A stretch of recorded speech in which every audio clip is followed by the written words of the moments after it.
Hello student, আজকে আমি নিয়ে এসেছি আসাম ক্লাস 6-এর বাংলা মিডিয়াম স্কুলের স্টুডেন্টের জন্য সমাজ বিচিত্রা বা সোশ্যাল সায়েন্স, যেটা এটার চ্যাপ্টার নম্বর 4 ভূ অবয়ব এবং মানুষ। এটার প্রশ্ন উত্তর আমরা ডিসকাস করব। তো প্রথম যেটা আমরা ভিডিওতে ডিসকাস করব এটা হলো অনুশীলনী 1, তো ভূ অবয়ব এবং মানুষ। তো এই চ্যানেলটি সাবস্ক্রাইব করে নেবেন আর এই ভিডিওটি খুব বেশি শেয়ার করবেন, কারণ বাংলা মিডিয়াম স্কুলের স্টুডেন্টের জন্য ইউটিউবে এটাই অনলি ডেডিকেটেড চ্যানেল। তো এই চ্যানেলটি সাবস্ক্রাইব করে নেবেন। আর যদি পিডিএফ লাগে তাহলে আমাকে টেলিগ্রাম চ্যানেলে মেসেজ করে দেবে। আমার টেলিগ্রাম নাম্বার হচ্ছে 9101467653।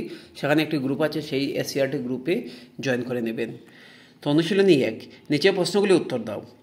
তো পৃথিবীর কোন অংশে প্রধান ভূ অবয়বগুলো দেখা যায়? উত্তর হচ্ছে পৃথিবীর ভূপৃষ্ঠে তথা স্থলভাগ এবং জলভাগে প্রধান ভূ অবয়বগুলো দেখা যায়। ঠিক আছে, এইভাবে লিখে নেবে। খ নম্বর দেখুন, স্থলভাগে পাওয়া প্রধান ভূ অবয়বগুলির নাম লিখো। তো দেখুন, পর্বত, মালভূমি এবং সমভূমি, এগুলি লিখে নেবে। পর্বত এবং মালভূমির মধ্যে পার্থক্য উল্লেখ করো। পর্বত উচ্চ এবং খাড়া ডালযুক্ত ভূ অবয়ব, মনে রাখবেন, যার শিকড় থাকে। মালভূমি তুলনামূলকভাবে উচ্চ হলেও তার উপরের অংশ সমান বা টেবিলের মতো হয়ে থাকে। ঠিক আছে, নেক্সট যেটা হলো সমভূমি কিভাবে গঠিত হয়।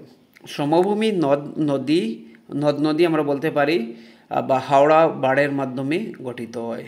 তো এটা কিভাবে বলবো আমরা, সমভূমি উপর থেকে যখন নদী, ঠিক আছে, নিজের বাঙ্গনগুলো নিজের স্রোতে নিয়ে আসে তখন সমভূমি গঠিত হয়। তো এভাবে লিখতে পারবে। নম্বর, মালভূমির এলাকার বৈশিষ্ট্য কী? তো মালভূমি এলাকা উচ্চভূমি, কিন্তু এর উপরে অংশ সমান। মনে রাখবেন, সাধারণত এই অঞ্চলগুলো খনিজ সম্পদে সমৃদ্ধ হয়।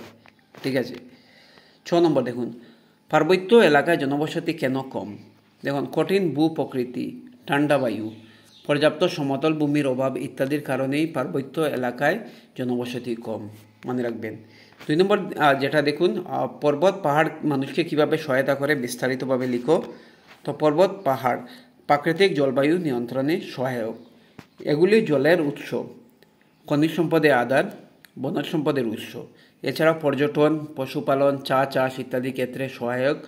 পার্বত্য এলাকাগুলো দেখুন ধনী নদীর উৎপত্তি স্থল হিসাবে কাজ করে। মানে দানি মানে কি, অনেক নদীর উৎপত্তি স্থল হিসাবে কাজ করে। এখানে দানি না লিখে অনেক নদীর উৎপত্তি স্থল হিসাবে কাজ করে, এগুলি লিখে নেবে। নদী, পাহাড় ইত্যাদি ভূ প্রকৃতি অবয়ব দিকে একটি ছবি আঁকবো, এটা বই থেকে ছবি এঁকে নেবে। Thank you so much. এই ভিডিওটি শেয়ার করবেন।